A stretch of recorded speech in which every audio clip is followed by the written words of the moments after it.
Going to find that obviously these are a violation of your bond conditions. The fact that you've been able to get away with it and this amount of time is ridiculous. I'm going to raise your bond in all of your cases. In each case, I'm raising your bond to $50,000 in each case. Raquel Allen, this is cause numbers 25 DCCR 1163, 1164, and 1697. Mr. Burbank, what is the announcement?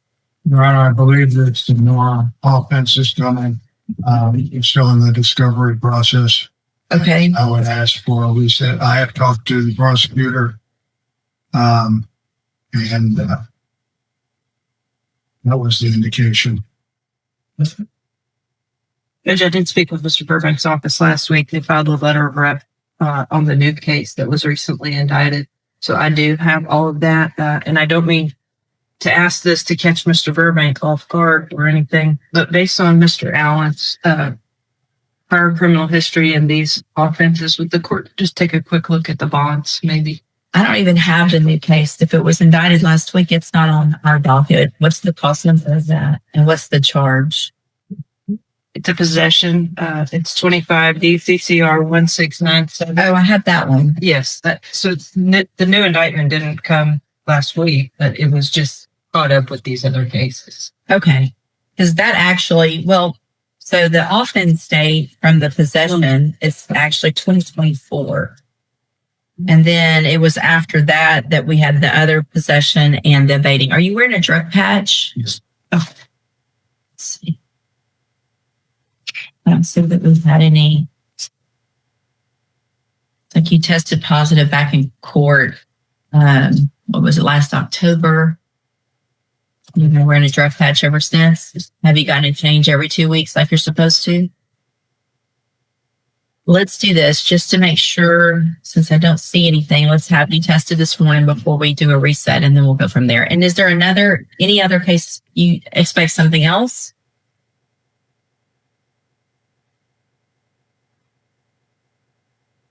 Do you expect another case other than these three? When I initially talked, I don't know this one. I mean, I'm not trying to act, but when we talked, I thought there were a couple more out there, but maybe not. I'll look into that. Let me hold it while he gets a drug test. Can you look in to see if there's something else, and y'all talk, because I want to know what's going on. Have a seat in the jury box. And it may be that I had one regular in the state jail, and I got the newest regular. Charlie was initially. Okay, yeah, double check if there's something else. I will check. Please, ma'am. Back on the record and cause numbers 25 DCCR 1163, 1164, and 1697. For whatever reason, Mr. Allen, we have not been getting updates with regard to your drug patch. And while you've had it on regularly, you've literally tested positive every single time. So I'm going back now. I mean, you tested negative today, but you've tested positive for cocaine starting back in December of 24. January of 25 tested positive for THC. The end of January of 25 again positive for cocaine. First part of February 25 positive for THC. End of February positive for THC. March of 2025 positive for THC. April positive for THC and cocaine. May of 2025, positive for THC and cocaine. June of 2025, positive for cocaine. And so as frustrated as I am with you right now, I'm frustrated that I have a bond condition that I have had no idea that you've been violating and using marijuana and cocaine solid for. I don't even use it. I guess it took me a little time for my system to get clean. It doesn't take a year and a half for your system to get clean. I know the last time I came in court, that was the last time. No, at this point, I mean, I've got one from March 8th of 2026. So that's the one that they just tested, which they took, looks like off of you maybe March 3rd. So we're talking last week, you got one changed and it tested positive for cocaine. All right. So I'm going to find that obviously these are a violation of your bond conditions. The fact that you've been able to get away with it and this amount of time is ridiculous. I'm going to raise your bond in all of your cases. In each case, I'm raising your bond to $50,000 in each case. Condition of those bonds, obviously, is that you have a drug patch, but it's also that you not use drugs. So it's not okay to have a drug patch and test positive. That's not exact. You probably shouldn't. I promise you, you ain't gonna see no. It's too late. You can go back with the bailiff, Mr. Burbank. They'll visit with you. Okay. Are you Crystal Julian?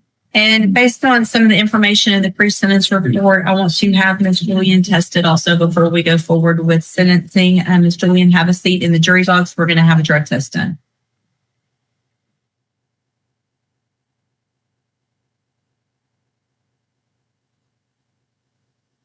Crystal Julian, y'all just wait just a second. Let me take, come on up.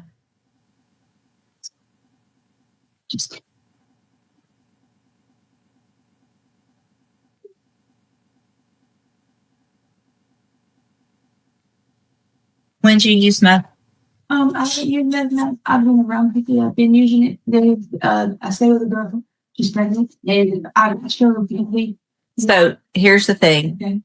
You're typically not going to test positive just for being in the same area. Yeah. Hold on. Okay. Mhm. If you're that close to somebody using it, then you know better. Yes. And there's already an issue because you're here for a sentencing in clause number 25 DCCR 1393. Mhm. And you've already have been on felony probations that have been revoked. And in addition, you deny that you even knew what was going on the day. And so you denied the offense. And so for those reasons at this time, based on, I'm not necessarily saying I'm going to not accept the plea agreement, but what I am going to do is I'm going to raise your bond in your case today. Yeah. And I'm going to raise it to $50,000. Yes, ma'am. We'll reset the case 2 weeks for sentencing. I'm not going to sentence someone if I think they're under the influence. Yes, ma'am. We've already got, I feel like, maybe not. Hold on. Can they do a substance abuse evaluation in custody? Oh, yes, ma'am. How long would that take? We can get it done this week. Should be able to get it done this week. All right, so I'll reset the case 2 weeks. We'll get a substance abuse evaluation taken care of. And then if there's any recommendations based on that, then we will get that taken care of. Yes, ma'am. If you make that $50,000 bond, Mhm. a condition of it is that you have to wear a drug patch Yes, at ma'am. all times. Yes, ma'am. I don't care who you're around, what you're doing. If it Yes, ma'am. tests positive, I'm going to have to assume that it's because you're using. Yes, ma'am. So if you're living somewhere where people are using methamphetamine, Mhm. you ought to not be living there. Yes, ma'am. Understood? Yes, ma'am. Go back with the bailiff. Are you Kevin Lee Tran? Yes, yes, ma'am. And Mr. Lewis, will your client waive the formal reading of the indictments and the motions? He does, Judge. Mr. Tran, in clause number 25 DCCR 0423, you're charged with the second-degree felony offense of assault on a peace officer from March 14th of 2025. And how do you plead to that charge? Guilty. Are you pleading guilty freely and voluntarily? Yes. This was in there. And are you pleading guilty because you actually did what they charged you with? Sorry. Yes. And then in clause number 25 DCCR 0424, you're charged with the third-degree felony offense of assault on EMS personnel from March 14th of 2025. And how do you plead to that charge? No contest. Is it you're either guilty or not guilty? And are you pleading guilty freely and voluntarily? No. And because you did what they charged you with? In those two cases, I have here on the tablet some documents that have your signature on them that the state has marked as exhibit number 1. Before you signed these, did you go over them with Mr. Lewis? Yes. Do you fully understand them? And do you understand, if I follow the agreements that you've made with the district attorney, that you will be waiving or giving up any right to appeal? Speak up, please. Yes, And Your Honor, I would ask the court to take judicial notice of the letter dated March 12, 2026. So throwing it in the first. In what case? All of these cases, Your Honor, Okay, hold on. Mr. Tran had been evaluated, was incompetent for Oh, hold on. Okay. All right, I'm going to take judicial notice also in all of the court's files. And Mr. Tran was evaluated for competency and was found not competent to stand trial back in August of last year, was sent to the John Dunn Behavioral Science Center for competency restoration, received the report from them dated March 12th of 2026 that has the finding that Mr. Tran has attained competency and is currently competent to stand trial. Is there any other evidence with regard to competency? Not from the defense, Judge. Not from the state. Okay. Then at this time, based on that report, I will find that Mr. Tran is competent to stand trial. Okay. All right. So I went through clause number 0423 and 0424. And so, Mr. Tran, did you go over the paperwork on the tablet with Mr. Lewis? Yes, Your Honor. And you fully understand it? Yes. And you understand if I follow the agreements that you've made with the district attorney that you're waiving your right to appeal? Yes, Your Honor. State tenders number one in each case. No objection, Judge. They're admitted in each case. Again, I'm going to find that Mr. Tran is competent to stand trial. Mr. Tran, I'm going to find that you entered your pleas of guilty in each of these cases freely and voluntarily. Find sufficient evidence to find you guilty, and in cause number 25 DCCR 0423, find you guilty of assault on a peace officer, sentence you in accordance with your agreement to a term of 4 years in the institutional division of the Texas Department of Corrections. You will receive credit on that sentence for any time that you've been in custody that the law gives you the right to receive. And then in cause number 25 DCCR 0424, find sufficient evidence to find you guilty, and at this time find you guilty of assault on EMS personnel, sentence you in accordance with that agreement to a term of 4 years in the institutional division of the Texas Department of Corrections. You will receive credit on that sentence for any time that you've been in custody that the law gives you the right to receive. And then in cause number 2137560, I have a motion to revoke your community supervision. This shows that you were placed on probation February 16th of 2022 for the state jail felony offense of theft of property. And that was a 2-year term in the state jail prison that was probated for 5 years. Is that correct? Yes, Your Honor. And Judge, count one is one of the offenses we just pled to. Count two is one that's being dismissed. So we could just do count one of these. That's all right with the court. 1 and 3. Yes, Your Honor. And then in clause number 2138780, I also have a motion to revoke your community supervision.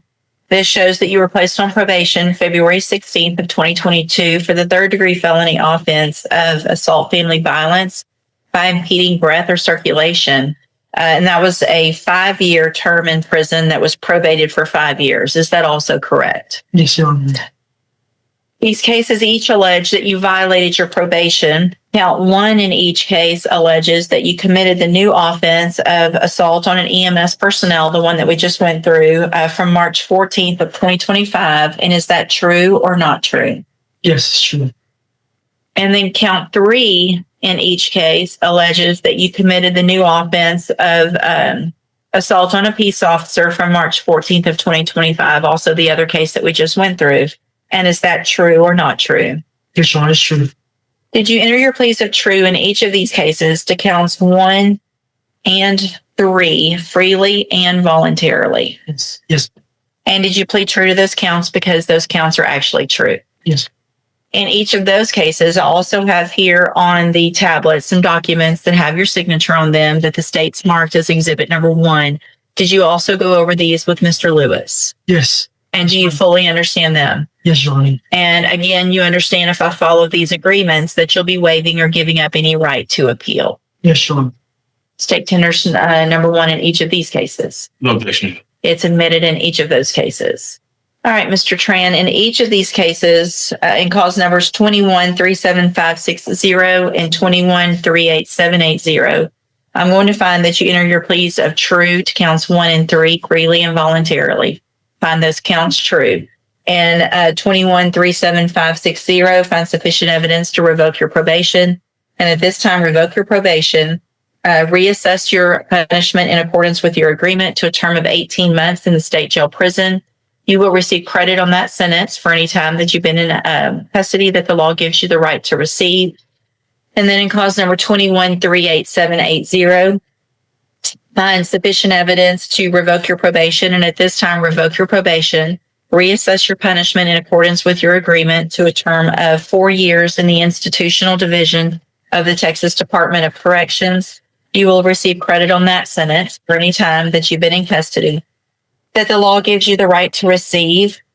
All 4 of these cases will run concurrently, which means together at the same time. I'm going to hand you the trial court certifications in all 4 cases that shows that these were agreements that I followed, and so you've waived your right to appeal.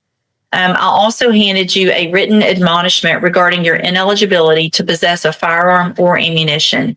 Because of the judgments entered against you, you're ineligible under Texas law to possess a firearm or ammunition. Possession of a firearm or ammunition could lead to charges against you. If you have questions about the laws that make you ineligible to possess a firearm or ammunition, or about how long that lasts, you can talk with Mr. Lewis. I have just signed a dismissal in cause number 25 DCCR 0422 as part of that agreement as well. Good luck to you, sir. You can go back with the bailiff. Thank you, Your Honor.